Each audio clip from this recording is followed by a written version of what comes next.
আসসালামু আলাইকুম, টুকিটাকি প্রতিদিনের পক্ষ থেকে সবাইকে স্বাগতম। আজকে অনেকদিন পর ছাদে এলাম, আপনাদেরও দেখাই ছাদ বাগানের কি অবস্থা, আমিও দেখি। চলুন।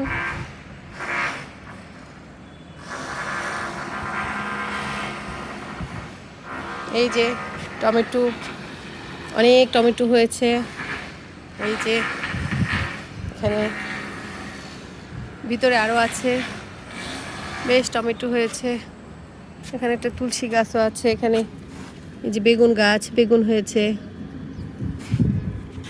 যদিও গাছ যে লাগিয়েছে, যে পরিচর্যা করে, মানে যা খরচে গাছ, তার ভাগ্যে আসলে কমই জুটে। বাড়ির অন্যান্যরাই আসলে উঠা খেয়ে ফেলে, কিছু করার নেই।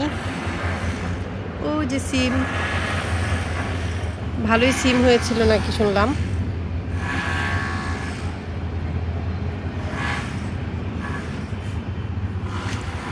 ওই যে ট্রেন যায়,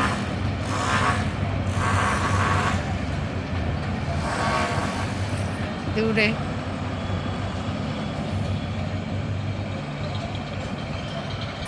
লেবু গাছ আছে অনেকগুলো, একটা বড়ই গাছ, যেখানে একটা লেবু গাছ, পেঁপে গাছ, আম গাছ, নিম গাছ। যেখানেও টমেটো আছে, এখানেও টমেটো আছে, বেশ অনেকগুলো টমেটো গাছ। এই যে এখানেও টমেটো হয়েছে, সুন্দর। ও, এখানে মরিচ গাছ আছে, এই যে অনেকগুলো মরিচ। আসলে নিজের বাগানের ফলমূল শাকসবজি যেমনই হোক খুব ভালো লাগে। যেখানে খুব সুন্দর একটা কলমি ফুল।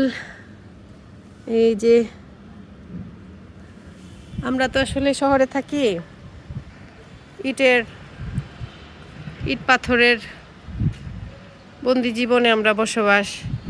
এর মাঝে এই ছাদটুকুই আমাদের ভালো লাগা, ভালোবাসা, আনন্দের জায়গা। এখানেই টুকটাক যতটুকু পারা যায়। যে একটা মেহেন্দি গাছ, অনেকেই নেয় মনে হয়, একদম ফাঁকা ফাঁকা। যে একটা লাউ গাছে দেখা যাচ্ছে, মিষ্টি লাউ।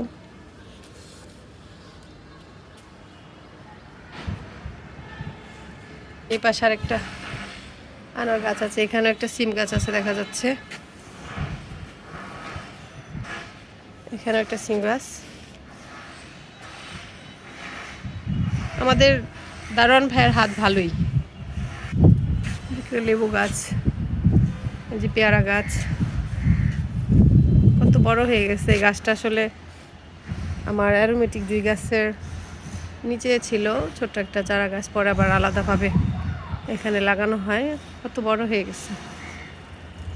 লাল পেয়ারা হবে কিনা বুঝতেছি না, যে লাল লাল দেখা যায়। যাই হোক, সবুজ লাল যেটা হয় সেটাই ভালো। এখানে একটা তেজপাতা গাছ, এখানে আরেকটা পেঁপে গাছ, এই যে একটা লেবু গাছই বেশি দেখা যাচ্ছে। তেজপাতা গাছে নতুন পাতা হয়েছে। আরও একটা ট্রেন যাচ্ছে, সারাক্ষণ এগুলাই একটা আসে একটা যায়। ওই যে এলিভেটর এক্সপ্রেসের কাজও অনেকটুকু হয়ে গেছে, অনেকগুলো পিলার দেখা যায়।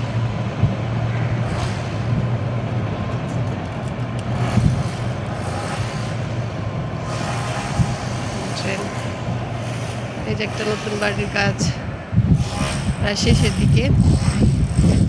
বাসার ডিজাইনটা খুব সুন্দর হয়েছে। ভিতরে আসলে যাওয়া হয় নাই, তবে যতটুকু শুনলাম ভিতরে নাকি স্পেস ছোটুকু করে ফেলেছে ফ্ল্যাটগুলো। বাইরের লুকসটা খুব সুন্দর। এখন এটাতে সেল বাকি আছে, মেবি 2টা ফ্ল্যাট মনে হয় এখনো সেল বাকি। খুব সুন্দর, আউটলুকটা বেশ সুন্দর। ওদের কি ভাগ্য, ওরা 3 ভাই 1 বোন। বাবা অনেক আগেই মারা গেছে, ডায়াবেটিস ছিল। এই বাড়িটা দেওয়ার পর খালাম্মা মারা গেল, বড় ছেলেটা মারা গেল। আসলে তারা বুক করে যেতে পারলো না।